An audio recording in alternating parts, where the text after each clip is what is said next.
Because remember, the main god, see, the name of that temple is called Kukulkan. And Kukulkan means the feather serpent, the feather snake. See?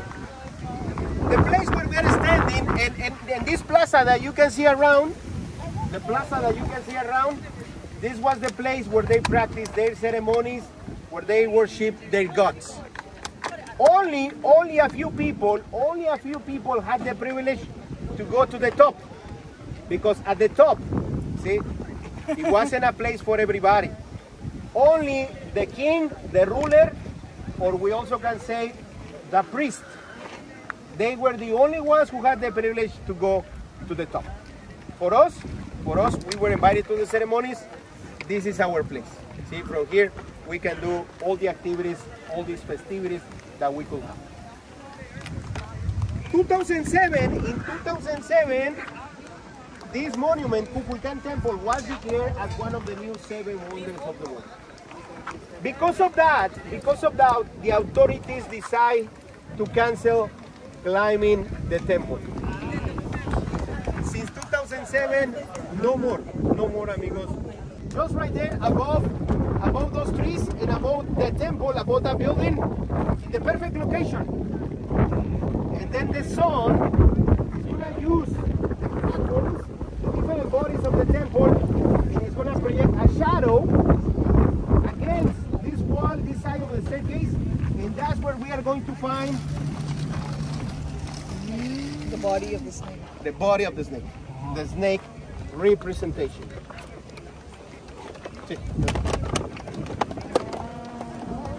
The shadow is forming, is recreating the body of the snake. Like a dragon. Like a dragon, exactly. Because the snake for the Maya, remember, represents fertility, abundance. This happens only twice a year because this is related with the agriculture cycle. So archaeologists consider that those 2 days and the other, let's say the other seasons, no? They open the plaza to another temple. Okay. Inside? Inside. Another temple? Oh. Imagine the same temple but smaller, no? Imagine the same temple but smaller. See? We have another temple. And sometimes you wonder, okay, Omar, and what is inside the second temple? Another temple. Really? Are you sure? Yes. Oh. This was discovered 7 years ago. 7 years ago, the authorities practiced an X-ray to this temple, and they discovered that underneath of the second one, we have a third one.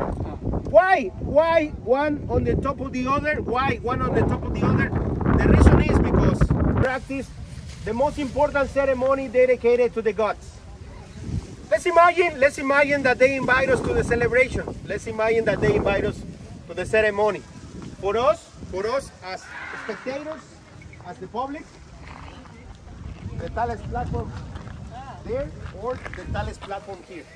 How we can go up there behind? We have staircases to go to the top. That's for us. Over there, the king, exactly, the king, family, and all the rulers who were invited to see the ritual, to see the ceremony. The other side, the position for the priest, religious people watching the game from there, and up here, military people, army groups, we can also say the warriors. The social division from the Mayas, nobles, high class, like the rulers, second level, religion, and the third one is militarism, military people. It's also important to mention that the ones who could participate, the ones who play the game, only warriors. Omar wants to play the game. No, Omar, no. Wait a minute, no, you cannot do it because guess what? You are not born for that. You are not made for that. Impossible that you can do it. So, somebody wants to participate, they're gonna check the day that you were born and they could say, see, you're gonna be a good warrior, so you can participate. Correcto? Okay, let's imagine. In the middle of the court, two teams. 7 characters, 7 players, one team, 7 players the other side. They are facing each other. And one player is holding a ball. The ball that they used to play, it was made of rubber. It was a rubber ball. Rubber. From where they got rubber? In the jungle, we have a tree that is called zapote, or called rubber tree. With the sap, with the resin of that tree, the Maya used to create rubber, or actually gum. Chewing gum, originally as well, is coming from the resin of the tree. The ball that the Mayas used to play, it was 2 kilos, 4 pounds weight. 2 kilos. You can see it. I hope you can see it now because it's getting wet. Can you see the circle? That's the ball. Exactly. The circle is representing the ball. Now pay attention because on the circle, we have a skull. We have a skull. Can you recognize the skull? Actually, right here, look, it's difficult. And right here is the eye. Right here is the mouth. Because the skull is facing the head of the one who was sacrificed. They brought it all the way down to this platform. And at the top of the platform, we had a wood stick. A wood stick and the head of the one who was sacrificed. They impale it. They stick the head on the wood stick. What we are watching, amigos, something that you can see as a neck. Not the neck. Is the stick coming through. Whoa. Why like this? Because for the Maya, this represents the tree of life. I know, and we know that, see, this character was sacrificed. With his blood, he was feeding the gods. That's considered the tree of life because at the end is fertility. It's fertility to the gods. We know that they exhibit the head at the top of this platform. And then there was a time when they deposit, when they dump the body and the skeleton, the body and the skull of the one who was sacrificed into the water well, into the cenote. But no, not the one where you just swam. No, not that one.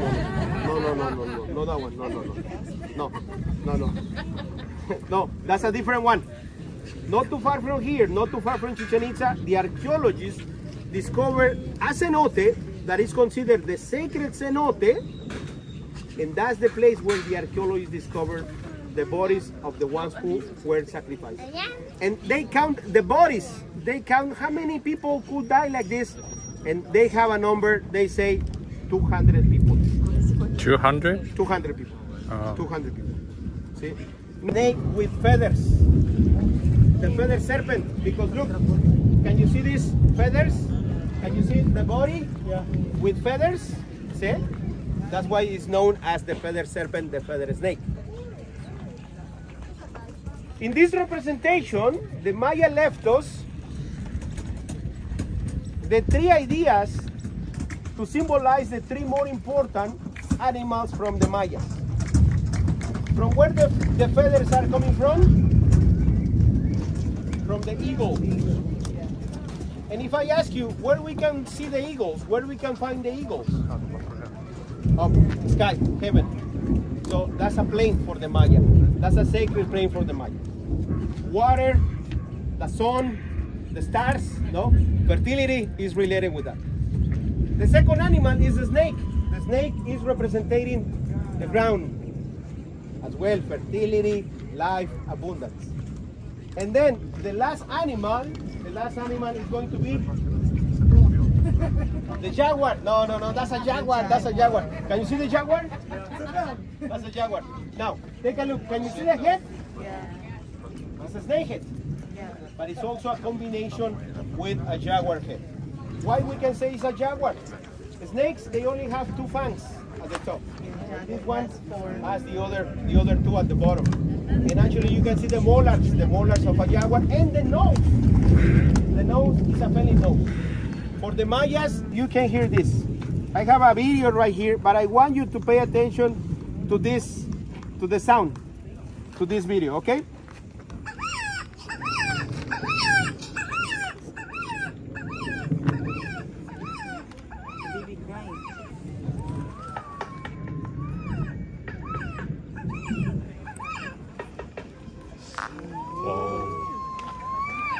Okay, pay attention to this. Can you see the bird? Oh, it's Can you bird. see the bird? That's the way that the bird is singing.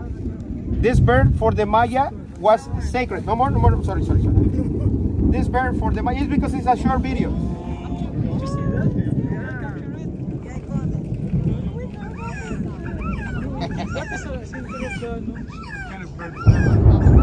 This is called Quetzal. The bird is known as the Quetzal. Quetzal. For the Maya, the bird is considered sacred. See? Now. Everybody's worried. So dangerous.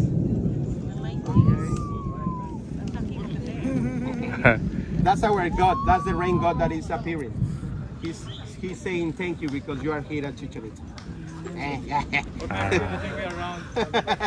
No, this is usually when it gets like this, no, the rain and this thunders and lightning, no, it gets in the Oh, we can't stand under the tree. We move. Yes, exactly. We can We move in the now, ground. look.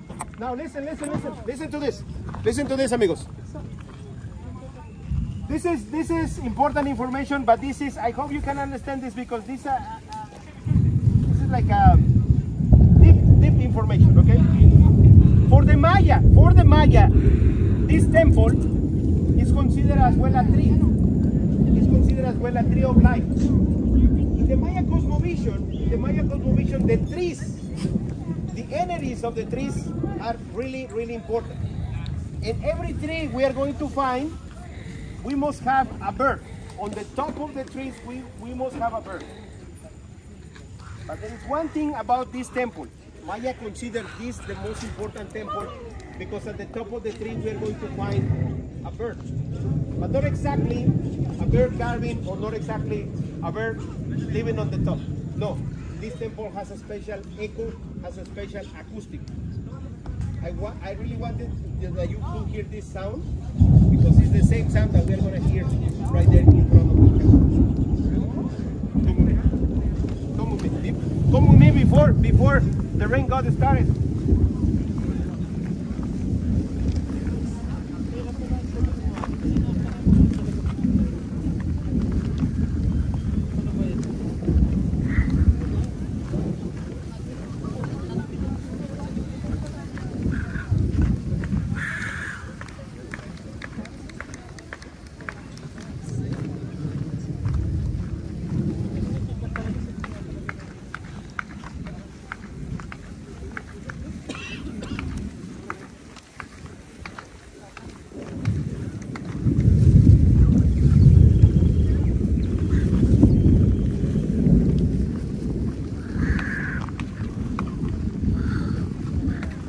Wow.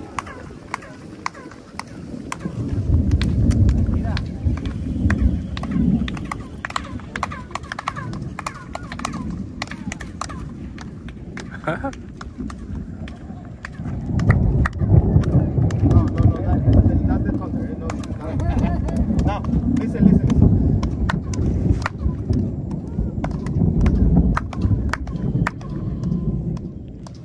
Wait a minute.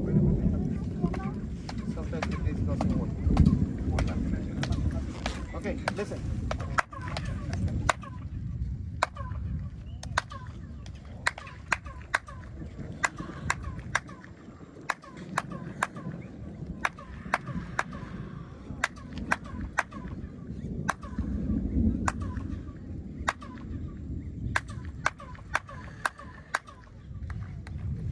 Could you hear that? Yeah, that's how it was Okay, now you're gonna help me because I'm gonna need your energy. Now you're gonna help me. After three, we have to make a few claps. After three, all together, eh? 1, 2, 3.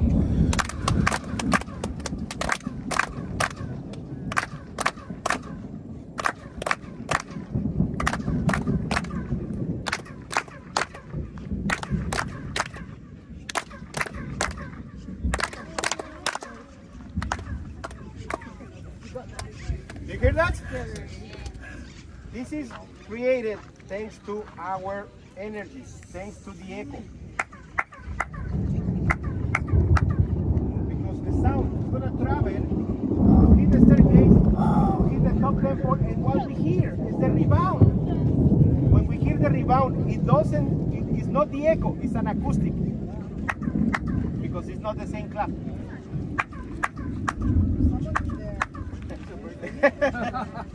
No, we don't have nobody there. We don't have nobody there. No. Sometimes you think, no, you must have somebody there. Somebody playing a whistle or a... You can go out now. No, amigos, no. This is happening because of our energy, no? We don't know the way Maya create, the way they Maya built this temple. I mean, how they did it in order to recreate this sound. But it's really interesting that this is happening because according to the archaeologists, during these ceremonies, the ruler was talking to everybody at the top. And from there, the ruler will say, now Vulcan, now the Quetzal, our bird, is going to talk to you. And somebody down here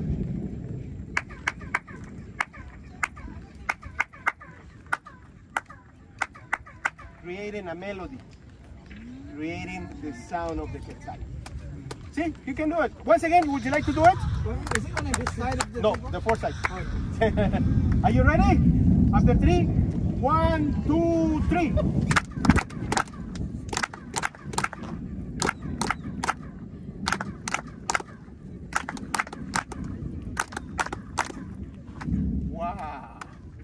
Wow. That's impressive, amigos. Okay, let's go right here to the last one. Come with me. Come with me, the last one.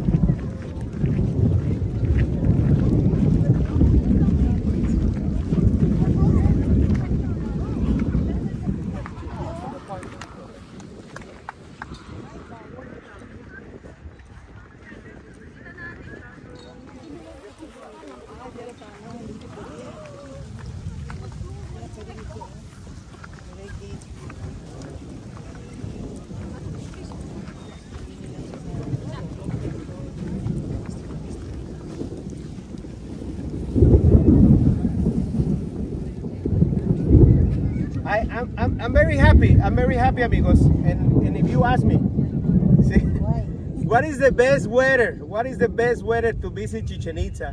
What is the best season to do this? I mean, to do this tour? It's like today, amigos. Just like today. Cloudy, not rainy, not sunny. The breeze is really nice. I mean, you are enjoying it because believe me, during the hot days, at this time, you will be nailed. You will be already burned, amigos. But today I'm very happy because see, I know it's the thunders, I know the lightning, but believe me, this is okay. This is nothing, no problem. Now, the last temple. Can you see this temple right here in front of us? Yes. Archaeologists call it the Warriors Temple. They call it the Warriors Temple because these pillars and the columns that you can see all the way to the other side, archaeologists are telling us that is representation, the military people in a military position, no? And the temple, see, has a top temple. Can you see the top temple? The one at the top, that is the place where the archaeologists are telling us as well that they could practice a special ceremony as well dedicated to the gods. But that's a place where nobody dies, amigos. Nobody dies. No. The only place, remember, where they practice the ball game, the ball court. Pay attention to this character. Pay attention to these figures. Can you find this figure at the top of the temple? See? Where is it? Right here, this one. This one is in front of us. Yeah. right there in the middle of the two snakes representation. Can you see? Oh. This character is a human being representation. Somebody laying down on his back. To this character, the archaeologists call it the Chakmol, or we say the messenger of the gods. Why is he the messenger of the gods? Because he's going to receive the offerings. Our offerings. Those can be our offerings. What kind of offerings we could give there? Blood. Blood. Blood. There is no other way to connect with the gods if we don't offer blood. And that's a place where the Maya practice the blood offerings. Blood offerings are not the same as life offerings, no? This is the place where Maya could practice piercings. By the ear, by the nose, and a tool that they could use to do that. Don't show it, don't show it. No, let me. That's a different thing, that's a different thing. Wow. Ah, that's a small too. Yes, okay. I have one bigger. No. Now, this one, look. This is a sting. This is a sting of a cactus. This is a sting of a cactus, and with this, we have to do piercing. Do it. Or blood that we can get from there. We're gonna keep the blood on the paper. Remember the paper for the books and for the calendars, for the dates. They also use it for their ceremonies. They are gonna bring the offering to the plate that this character is holding. They are gonna add copal incense. Do you remember the incense, the myrrh, like the one that the shaman burned in the community? The paper, the blood, and the incense is gonna be burned, and that's the way to connect with the gods, because the gods are gonna get the energy, not exactly blood. They are gonna get the energy, no? When they are taking the smoke, the perfume, and that's the way that the Maya were in touch with the gods. That's the way that the Maya could feed the gods, amigos. And with this, nobody dies. Nobody dies. It's just the way to have the connection, no? See, not all the time. When the Maya practice ceremonies, not all the time they had to. But yeah, there it's different. The whole card is different. It's different, amigos. See? Amigos, do you have any question? Not yet? Later? Okay, maybe. No, I mean, okay, amigos.